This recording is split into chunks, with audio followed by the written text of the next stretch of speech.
제목 보시고 저게 뭐지? 이렇게 생각하신 분들 많으실 것 같고, 오늘 본문 내용을 보면 또 이렇게 뭐구나 하고 눈치채신 분도 있으실 것 같아요. 눈치채신 분 한번 손 드시면 제가 커피 한 잔 쏘겠습니다. 우리 본문 골로새서 한번 말씀 보겠습니다. 골로새 3장 18절로 21절까지 여기 보면 아내들아, 남편들아, 자녀들아, 아비들아, 힌트. 예, 저희 학교 다닐 때 시험 볼 때 이렇게 외웠잖아요. 앞에 것만 짜라락 외워가지고 뒤에 거는 따라서 이렇게 했던 기억이 있는데 아마 일주일 동안 잊어버리지 않으실 것 같아요. 자, 우리 본문은 오늘 어떻게 읽으실 거냐면 본인이 해당하는 구절을 읽으시는 거예요. 자, 처음에 누가 읽어야 되죠? 아내 되시는 분들 읽으셔야 되고요. 두 번째 누가 읽어야죠? 남편분들. 세 번째 누가 읽어야 되죠? 자녀분들. 마지막은요? 아버지들이 읽으시면 됩니다. 같이 한번 읽도록 하겠습니다. 시작. 아내들아, 남편에게 복종하라. 이는 주 안에서 마땅하니라. 남편들아, 아내를 사랑하며 괴롭게 하지 말라. 자녀들아, 모든 일에 부모에게 순종하라. 이는 주 안에서 기쁘게 하는 것이니라. 아비들아, 너희 자녀를 노엽게 하지 말지니 낙심할까 함이라. 감사합니다. 자, 우리 한번 복습 한번 해볼까요? 예수님께서 부활하신 게 우리한테 세 가지 큰 의미가 있다고 했던 거 기억하실 겁니다. 예수님께서 십자가에서 우리의 모든 죄를 다 용서하시고 십자가에서 죽으심으로 우리의 모든 죄를 다 짊어지고 가심으로 우리의 죄를 용서하셨어요. 그런데 왜 그분께서 다시 부활하셔야 해요? 하나님께서, 아버지 하나님께서 왜 죽으신 예수 그리스도를 무덤에서 살려내셨냐 하는 부분입니다. 자, 첫 번째, 하나님께서 그분을 살리셔서 하나님 보좌 우편에 앉히셨는데 그 첫 번째 의미가 바로 삼위일체의 하나님 되시는 분이 바로 예수 그리스도시고 지금 현재 우리를 왕으로 다스리고 계시고 장차 이 세상에 왕으로서 오실 분이라는 사실입니다. 두 번째가 뭐였죠? 하나님 아버지께 완전한 제사를 드리셨어요. 이제 다시 제사를 드릴 것이, 사람들이 이 땅에서 다시 자기 죄를 위해서 제사 드릴 것이 없는 완전한 제사를 완성하시고 그 다음에 교회의 머리로 계신다는 것입니다. 세 번째가 뭐였죠? 세 번째는 하나님 보좌 우편에서 우리를 위해서 항상 우리를 위해서 중보하시고 강구하시는 분이라는 말씀입니다.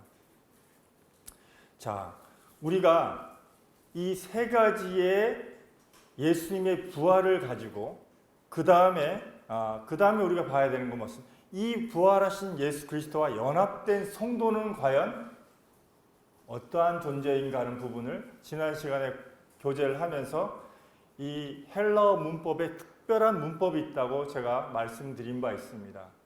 자, 이 말씀을 보면은 예수 그리스도와 연합된 성도는 어떤 것인가 하는 부분입니다. 첫 번째, 땅에 있는 지체를 죽이라라고 말씀을 하셨습니다. 여기에서 사용된 그 문법이 부정, 과거, 중간태라는 문법이 사용이 됐습니다.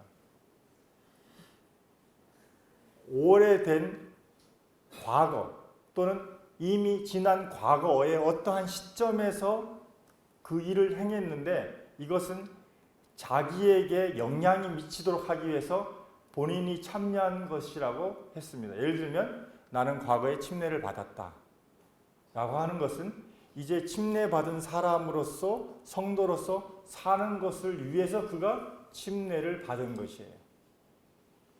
그리고 이것이 어떤 의미냐면 중간태라는 의미가 이제 앞으로 내가 살아가면서 내 행동에 적극적으로 참여하는 것을 말하고 있습니다. 수동태도 아니고 능동태도 아닌 이 중간태의 의미를 가지고 있는데 침례를 내가 받을 때는 내가 침례를 받긴 하지만 침례 주는 분이 따로 계시잖아요.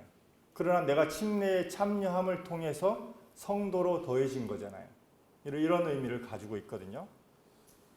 첫 번째가 땅의 지체를 죽이라는 것이었습니다.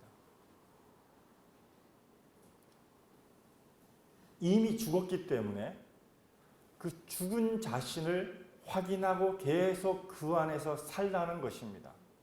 다시 살아났기 때문에 다시 죽이라는 의미가 아니라 이미 과거에 죽었기 때문에 죽임에 넘겨진 자신을 계속적으로 인정하고 삶 가운데서 정효하라는 말씀입니다.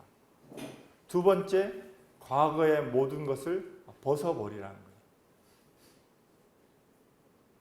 이미 벗어버린 상태를 계속적으로 유지하면서 과거에 벗어버렸던 것을 다시금 입으려고 하지 말라는 것입니다. 이미 너에게 더 좋은 예수 그리스도의 옷이 입혀졌기 때문에 새 사람의 옷이 입혀졌기 때문에 그것으로 살라는 것입니다.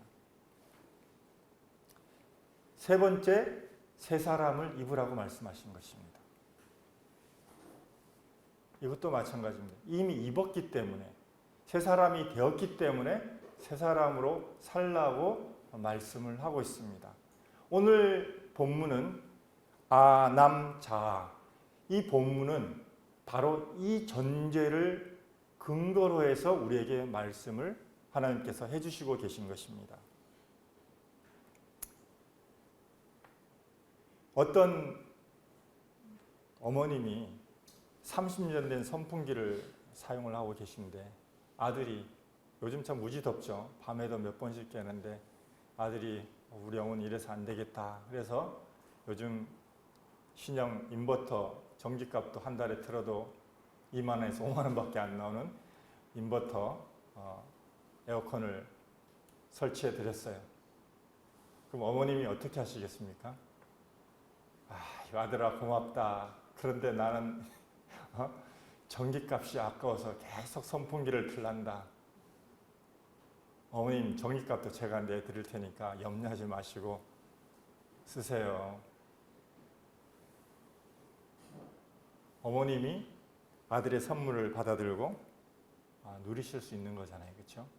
하나님께서 우리에게 가장 좋은 것으로 주시고 우리에게 누리게 하시는데 하나님 잠깐만요. 과거의 것이 더 좋습니다 하고 우리 중에 계속 선풍기를 틀고 계실 분, 30년 돼서 덜거럭 소리가 나는 이런 선풍기를 틀고 계실 분은 안 계시라고 생각이 됩니다. 자, 여기 첫 번째 이 세 가지의 모든 것 가운데 사랑을 더하라 이렇게 말씀하고 있습니다. 이 모든 것 위에 사랑을 더하라. 저는 이 말씀을 보면서 오늘 아남자 이 본문의 말씀은 마치 이 성경에 하나님께서 십계명을 주실 때 십계명의 앞부분은 하나님과 사람과의 관계를 정립하는 거잖아요. 첫 계명부터 네 계명까지. 이제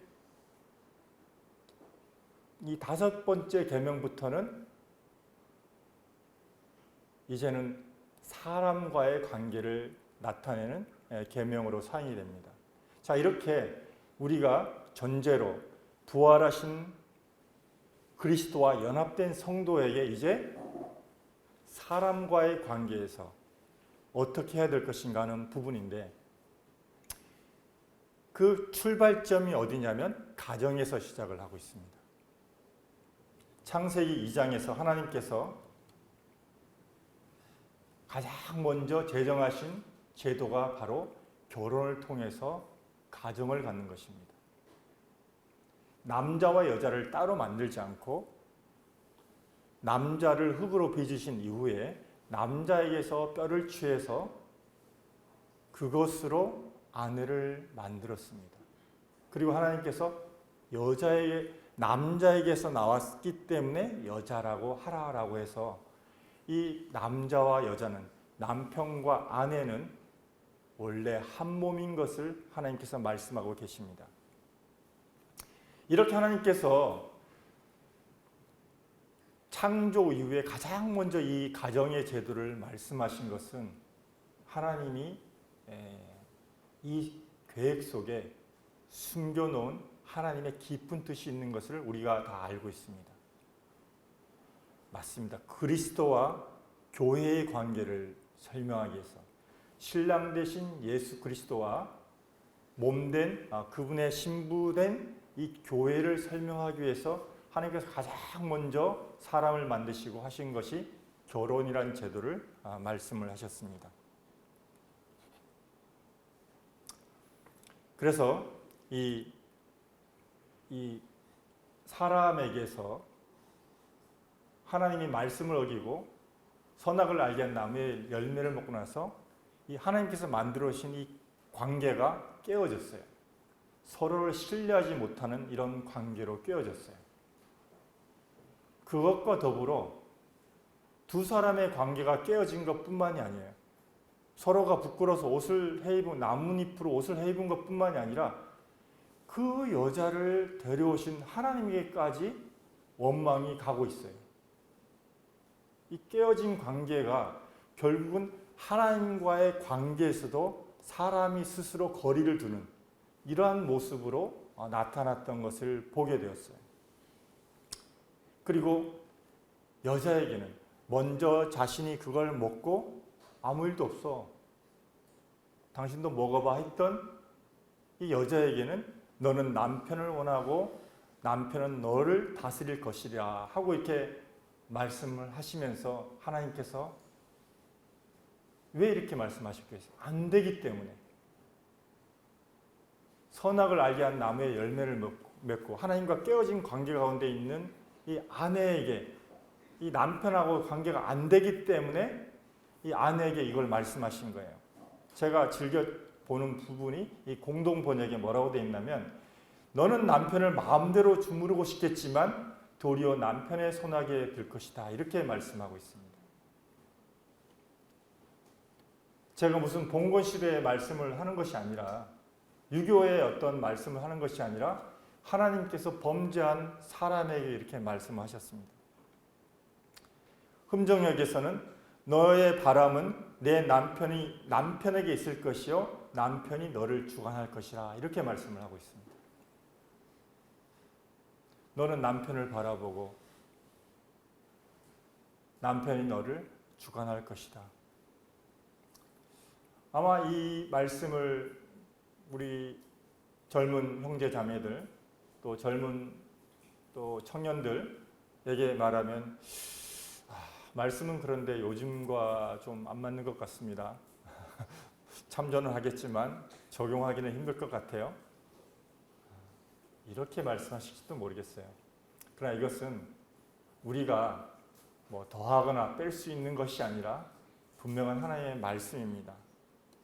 이 부분에 대해서 저희가 새롭게 된 관계, 부활하신 주님의 다스리심을 받는 성도들이 과연 이 말씀을 우리가 어떻게 받아야 될 것인가 알아가겠습니다. 아내들에게. 아내분들 같이 한번 읽으시기 바랍니다. 시작. 아내들아 남편에게 복종하라. 이는 주 안에서 마땅하니라. 이 전제가 있습니다. 주 안에서 남편에게 복종하라, 이렇게 말씀하고 있습니다. 이렇게 하나님께서 말씀하신 이유가 있습니다. 이 복종하라는 의미를 우리가 성경 다른 구절에서 한번 좀 찾아봤어요. 이 복종하라는 의미가 어떤 의미인가? 누가복음 10장 17절에는 예수님께서 70인의 제자를 세워서 귀신들을 내쫓을 때 제자들이 뭐라고 말씀하고 있냐면, 주의 이름이면 귀신들도 우리에게 항복하더이다. 굉장히 센 의미죠, 그렇죠? 아내 여러분, 남편에게 항복하십시오. 자매님들 고개 드세요.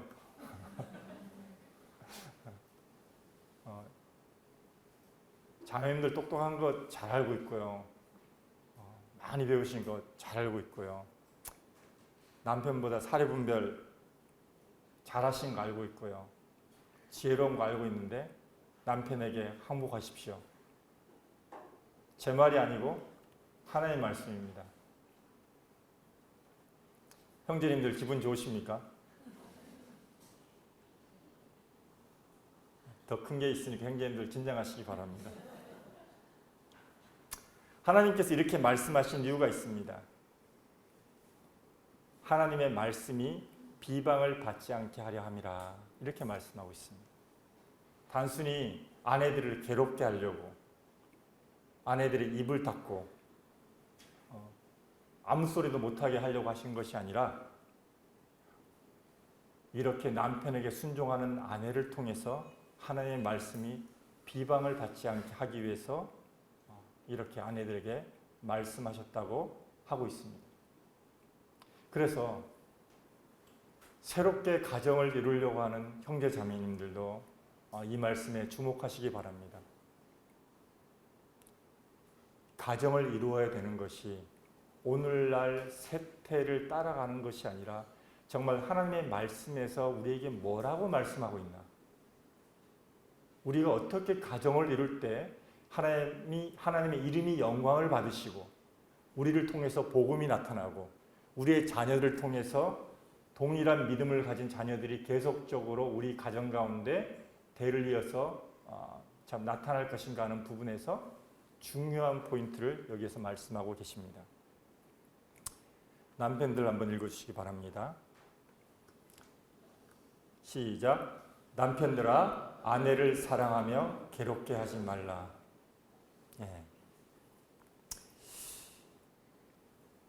여기에 보면 그 남편들에게 하나님께서 말씀하실 때 이 괴롭게 하지 말라, 이렇게 말씀을 하고 있습니다. 먼저는 사랑이란 단어가 뭘까요? 여기서 사랑하다. 에로스일까요? 아가페일까요? 예. 우리 형제님이 힘없게 아가페 얘기하시는데, 예. 우리가 결혼할 때는 아마도 다 에로스 같은 마음으로 결혼을 하셨을 거예요. 정말 사랑스러워서 참 이 한 여인과 함께 하고 싶어서 일주일에 한 번 만나는 거 너무 안타까워서, 하루에 잠깐 만나는 거 안타까워서 같이 있어야 되겠다, 같이 가정을 이루어야 되겠다, 이런 마음으로 결혼을 하셨는데 하나님께서 에로스가 아니고 아가페라고 말씀을 하십니다. 아내를 헌신적으로 사랑하라 말씀하고 있습니다.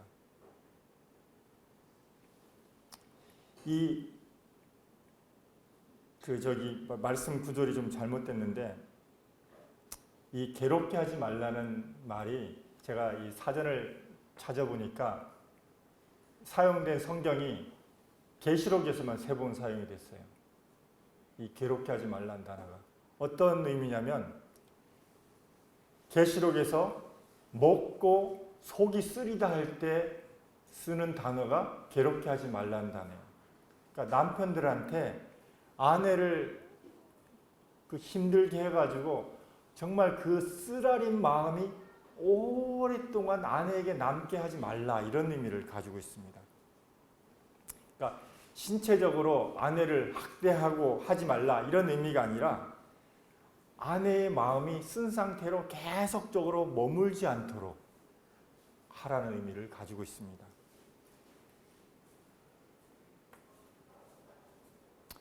에베소 5장 21절로 이 33절까지는 이 내용에 마치 주석서와 같은 내용이 있습니다. 내용이 길어서 제가 시간 관계상 다 읽지는 못하는데 적어놓고 한번 집에 가셔서 한번 살펴보시면 좋을 것 같아요. 여기서 뭐라고 나와 있냐면 5장 21절에 그리스도를 경외함으로 피차 복종하라 이렇게 말씀을 하고 있습니다. 당신 오늘 주일날 말씀 들었지? 남편이 아내한테 또 아내가 남편한테 여보 어떻게 사랑하라고? 이렇게 말하는 것이 아니라 피차 복종하라 이렇게 말씀을 하고 있습니다. 이 말씀은 아내에 관한 말씀은 아내가 적용을 해야 되고요. 남편에게 관한 말씀은 남편이 적용해야 되는 거예요. 거꾸로 하시면 안 돼요. 우리가 아남자 이 말씀은 각각에게 말씀하신 거예요. 우리가 상대방에 대해서 당신 아내한테 당신 말씀 들었지? 남편한테 어떻게 하라고 그랬어? 이걸 아내한테 적용하는 것이 아니라 남편은 남편에게 하나님이 나를 사랑하셨듯이 교회를 위해서 자신의 목숨을 다 내어주셨듯이 아내를 사랑하라고. 불가능하다 이렇게 해서 지금 형제님들 얼굴에 써 있는데 고개 끄덕이지 마세요. 불가능한 걸 알기 때문에 잘 되면 하나님께서 이렇게 말씀하셨겠어요. 그러나 부활하신 주님이 계시고 우리 안에서 우리와 연합하신 성령님이 계시기 때문에 우리가 그분의 힘을 힘입어서 우리가 이것을 하나님께서 하도록 말씀하신 것입니다. 아내를 어떻게 사랑해요? 라고 말하는 우리 남편분들에게 하나님께서 뭐라고 말씀하시냐면 너는 정말로 내가 너를 사랑하는지 알지 못한다 이렇게 말씀하시는 거예요. 어떻게 남편에게 복종해요? 라고 말하는 것은 하나님께서 내가 교회를 위해서 내 목숨을 너에게 준 걸 알지 못한다 이렇게 말씀하시는 것이에요. 그래서 부부 사이의 관계를 단순히 우리 부부 사이의 관계로 볼 것이 아니라 이제는 우리의 머리 대신 그리스도를 기준으로 부부 사이의 관계를 보셔야 됩니다. 우리는 넘지 못할 강을 넘었어. 더 이상 남편이 아니고 아내가 아니고 이 여자, 저 남자가 아니라 그리스도께서 우리를 구원하셨다면 우리가 그리스도 안에서 새로운 사람이 되었다면 이 부분에서 아내들아 남편들아 라고 말씀하시는 부분에서 우리가 다시 한번 우리의 태도를 바꿔야 될 것을 말씀하고 있습니다. 오늘 아침에 성경부 시간에 거듭난 사람에 대해서 교제를 나누었습니다. 세상에는 두 가지 부류가 있습니다. 한 번 태어난 사람과 거듭난 사람. 여러분 어떤 분이신가요? 거듭난 사람의 부류라고 말씀하고 있습니다. 문자적인 정의를 보면 한 번 태어난 사람은 사탄의 통치를 받는 사람입니다. 불순종의 아들들 가운데 역사는 영이라. 우리를 통치하고 거듭나지 않았을 때 우리를 그런 사람들이라고 했습니다. 이제 두 번 태어난 사람, 거듭난 사람은 그럼 뭐겠습니까? 하나님의 통치를 받는 사람입니다. 나라를 옮겼습니다. 사탄의 나라에서 예수 그리스도의 나라로 우리를 옮기셨습니다. 우리는 예수 그리스도의 통치를 받는 사람입니다. 그러면 아내와 남편들에게 이 하신 말씀도 누가 하신 말씀이에요? 그러면 그분이 하신 말씀은 좋지만 나한테 적용이 안 됩니다. 내 성질머리로는 절대 이것을 적용할 수 없습니다. 또 그동안 우리 가정의 부부관계 역학관계상 이것은 미션 임파서블입니다. 이렇게 말하면 내가 예수님의 통치를 받는 거예요? 사탄의 통치를 받는 거예요? 우리는 예수 그리스도의 통치를 받는 사람들입니다. 기준이 옆집 아내가 아닙니다. 여보, 당신 저 옆집 아내만큼만 좀 해봐. 여보, 저 옆집 남편 얼마나 잘해. 아닙니다. 하나님께서 우리에게 말씀하신 그 기준으로 우리가 순종하는, 우리는 예수 그리스도의 통치를 받는 사람들입니다. 이것이 뭐냐면 목적이 교회를 온전케 하기 위해서 이렇게 하셨다는 것이에요. 하나님이 태초에 결혼이라는 제도를 만드신 것도 결국은 그 목적이 어디냐면 교회에게 있습니다. 그리스도와 이 예수 그리스도와 이 교회, 신랑과 신부의 관계를 설명하기 위해서 가장 먼저 이 결혼 제도를 말씀하셨고, 이 회복된 과정이 바로 세상 가운데서 이제 그리스도를 나타내는 교회로서 가정이 세워져야 교회가 세워집니다. 교회 와서 아무리 경건한 신자인 척, 열심히 있는 성도인 척 해도 가정에 가서 냉랭한 기운이 돌고 이런 것들은 위선입니다. 가정에서 회복이 돼야 돼요.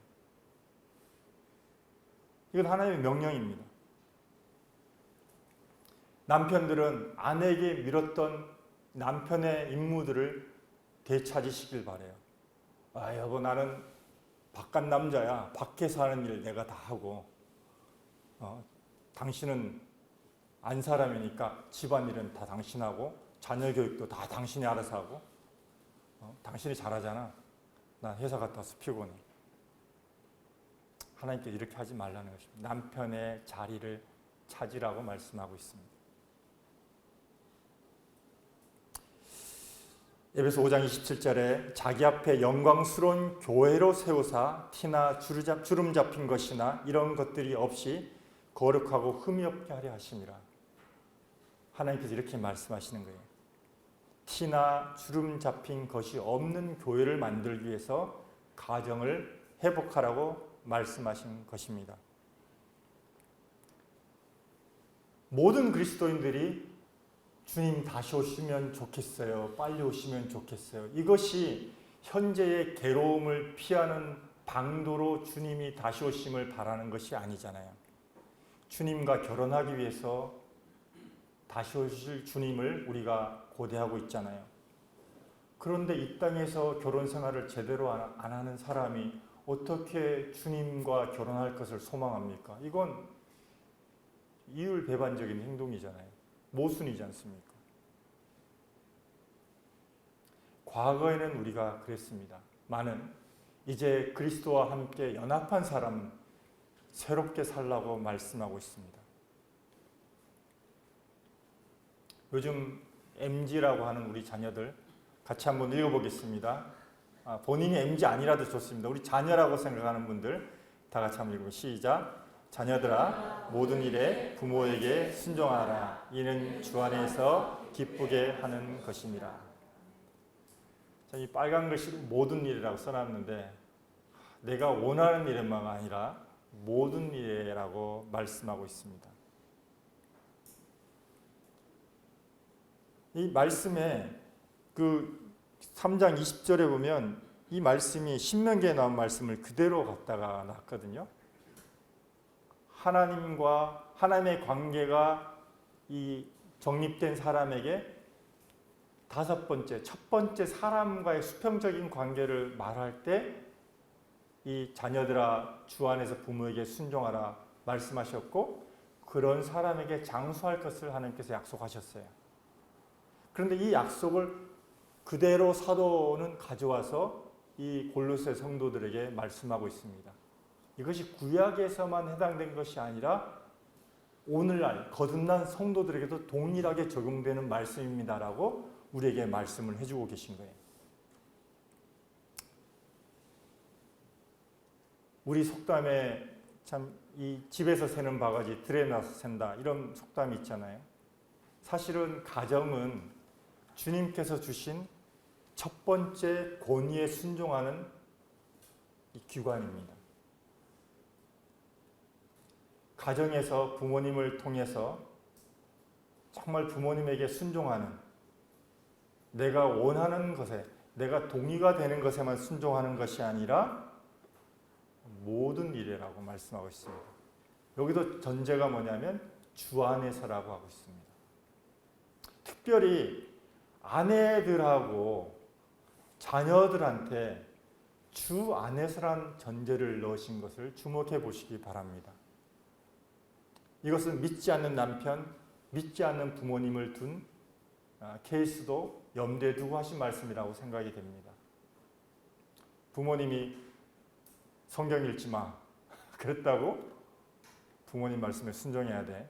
교회 나가지 마 그랬다고 교회 안 나가는 거, 이런 케이스가 있을 수 있기 때문에 하나님께서 주 안에서라고 말씀을 하고 있습니다.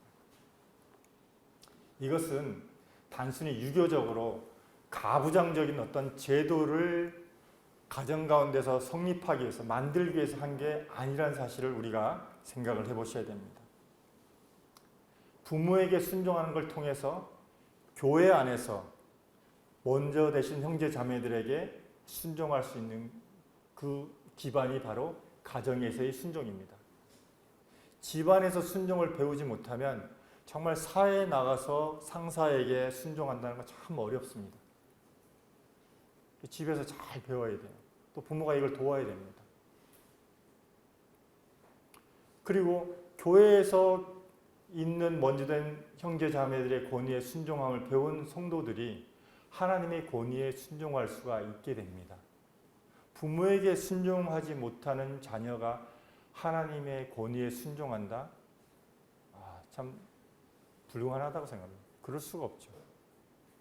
그래서 이 가정에서 부모님에게 순종하는 거, 우리 신앙의 기본입니다.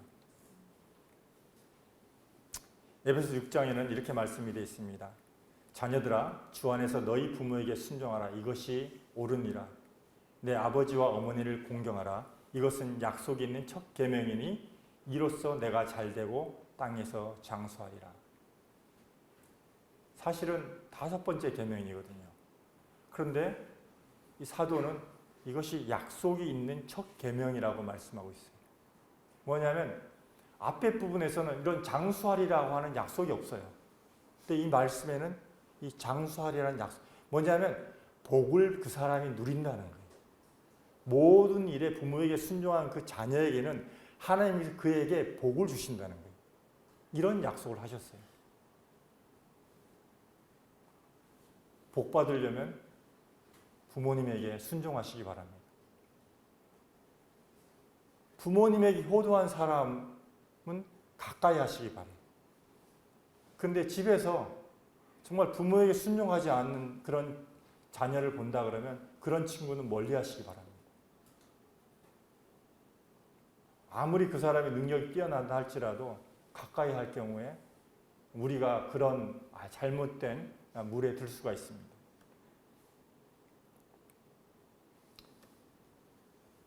자, 3장 21절 한번 같이 한번 읽어볼까요? 아비들아, 너희 자녀를 노엽게 하지 말지니 낙심할까 함이라. 에베소 6장 4절에도 동일한 말씀이 있습니다. 또 아비들아, 너희 자녀를 노엽게 하지 말고 오직 주의 교훈과 훈계로 양육하라. 자, 이 말씀 보면 아버지들의 역할에 대해서 분명하게 말씀을 하고 있습니다. 자녀를 노엽게 하지 말라는 이 부분에서 윌리엄 맥도날드 형제님은 절대로 화를 내면서 자녀를 징계하지 말아라, 이렇게 권면하고 있습니다. 또 부당하게 징벌하지 말아라. 세 번째로 이유를 설명하지 않고 나서 징계하지 말아라, 이렇게 말씀하고 있습니다. 성경에서는 자녀를 징계하는 것을 잠언에서도 권면하고 있습니다. 저도 집에서 자녀를 이렇게 셋을 길러보니까 참 어렸을 때 매를 대지 않고 자란 자녀는 키울 때 참 힘들더라고요. 다 성장해서 이것들을 설명하려고 하니까 참 쉽지가 않더라고요. 어렸을 때 딱 분명하게 해야 될 것과 하지 말아야 될 것, 순종해야 될까, 순종할 것, 이런 것들을 배운 자녀들은 이 사춘기가 됐을 때 힘이 좀 들지가 않더라고요. 사춘기가 되면 어때요? 눈빛이 바뀌잖아요. 네.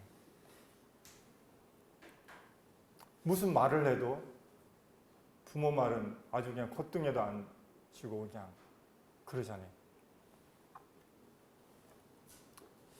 제가 한 번은 아마 장인어른 생신이었던 것 같은데 음식점에 친지들, 어른들 다 모시고 이제 갔는데 아이가 꼭 어른들 모이면 애들이 응석 부리고 막 떼쓰잖아요. 평상시에 잘 있던 아이가. 그래서 옆방에 데리고 와서 혼을 냈겠어요. 그런데 그 칸막이가 방음이 안 되는 칸막이였어요. 그래서 그 친척 어르신한테 목에 막서방, 아이는 그렇게 훈계하는 게 아니야. 이제 이러면서 이제 권면을 들은 바가 있는데, 그러면서 독립된 공간에 동생 앞에서나 또는 오빠 앞에서 아이를 혼내는 게 아니라 별도로 불러서 마트에서 아이를 뗐을 때 있잖아요. 저 과자 안 사주면 한번 바닥에서 막 쓰러질 때, 뒹굴 때, 너 집에 가서 두고 봐. 이러지 말고 즉각적으로 안 보인 데 가서 아이를 훈계하고 말이든 타일이든 이렇게 하면서 즉각적으로 아이에게 말하고 다음에 보자가 아니라 즉각적으로 할 것을 참 제가 이렇게 아이를 키우면서 이렇게 배운 것들입니다. 이 현대 성경에는 이렇게 나와 있어요. 그 에베소 6장 4절이 부모들에게도 한마디 당부하겠습니다. 자녀들을 너무 꾸짖지 마십시오. 또 잔소리를 늘어놓아 반항심을 일으키거나 분노를 품게 하지 마십시오. 그보다는 주님의 사랑이 담긴 훈계와 조언과 충고로 키우십시오. 이렇게 말씀하고 있습니다. 또 이 말씀을 들은 자녀가 아빠 엄마 들으셨죠? 자녀한테 잔소리하지 말라 그러셨죠? 집에 가서 그러지 말라는 거죠. 자기에게 적용하라는 거예요. 자녀들아는 자녀들이 적용하고 아비들아는 아비들이 적용하라고 말씀하고 있는 것입니다. 제가 세 자녀를 키우면서 저희도 참 많이 부족하지만 어떻게 자녀들을 주님 안에서 기를 수가 있을까? 요즘같이 아이들 일정이 되게 바쁘잖아요. 뭐 학교 갔다 오면 학원 몇 개 가야 되고 아이들 만날 시간도 별로 없고 숙제도 많고 뭐 같이 성경 읽자 그러면 나 숙제해야 돼요. 아빠 나 이 숙제하고 나면 밤새 공부해야 돼요. 뭐 이렇게 항상 아이들이 싫으니까 이제 그렇게 말하잖아요. 근데 참 이래서는 안 되겠다 싶어서 아이들 클 때 아이들 앞에서 얘기를 했어요.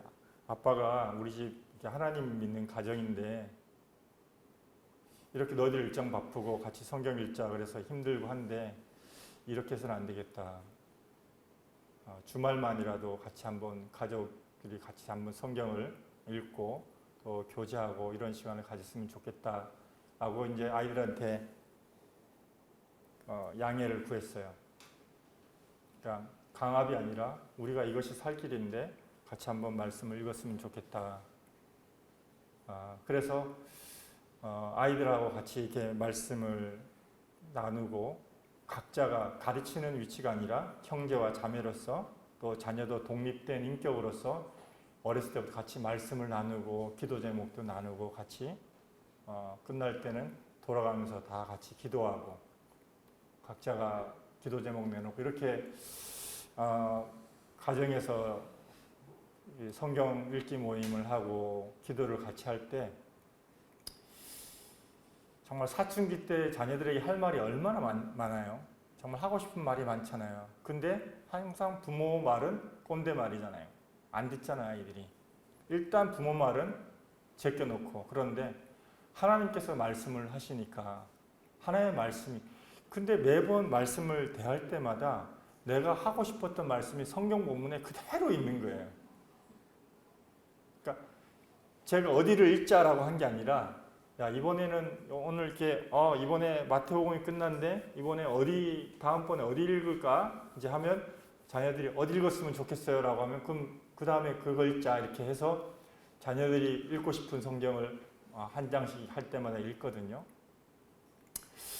그런데 정말 하나님께서 하시고자 하는 말씀을 하게 되고 성경 본문에 있는 말씀을 통해서 자녀들이 하고자 하는 말씀들을 다 하게 하시더라고요. 이것만이 살 길이구나 하는 것들을 가족이 성경 읽기 모임을 통해서 보게 되었어요. 이 비슷한 예가 성경에 있거든요. 야곱하고 요셉하고 혹시 공통점이 있는 거 아시나요? 혹시 있어요. 야곱하고 공통점이 없을 것 같잖아요. 공통점이 있어요. 뭐가 있냐면 집에 오랫동안 머물렀어요. 이 사람들이. 에서는 사냥하러 갔는데 야곱은 집에서 부모님이랑 같이 살았어요. 요셉도 어땠냐면 형들은 다 양치러 갔는데 요셉은 부모님하고 같이 살았어요.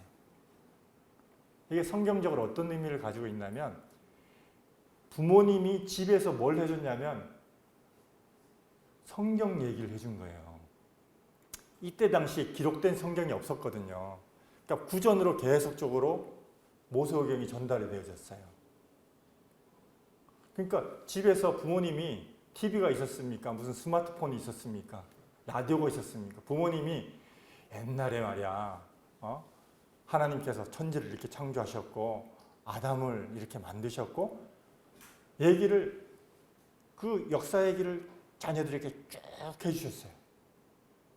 그래서 야곱의 생애를 봐도 그렇고 요셉의 생애를 봐도 그렇고 어린 나이에 부모님을 떠나서 객지 생활했는데 이들이 하나님 앞에서 생활한 것을 보게 돼요.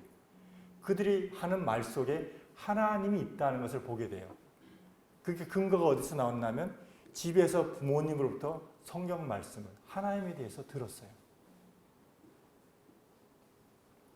그래서 가정에서 부모님이 능숙하진 않잖아요. 훌륭한 성경 교사도 아닌데 하나님은 아버지에게 어머니에게 이런 권위를 주셨어요. 하나님 말씀을 나눌 때 훌륭한 교사, 10권의 주석서를 머리에 달달 외우고 있는 그런 교사가 아니라 정말 자녀를 사랑하고 자녀가 주님 앞에서 자라기를 바라는 그 부모의 가르침을 통해서 자녀들이 영적인 그 베이스를 갖도록 하나님께서 주셨어요. 아버지와 어머니들에게 이것을 주셨어요. 그래서 요셉이 17살에 팔려 나갔어도 보디발의 아내의 성적인 유혹을 이기게 된 것도 억울한 누명을 쓰고 감옥에서 30일 때까지 감옥 생활을 하게 될 때에도 그가 살아갈 수 있었던 원동력이 어디 있냐? 부모님으로부터 들었던 하나님에 대해서였습니다.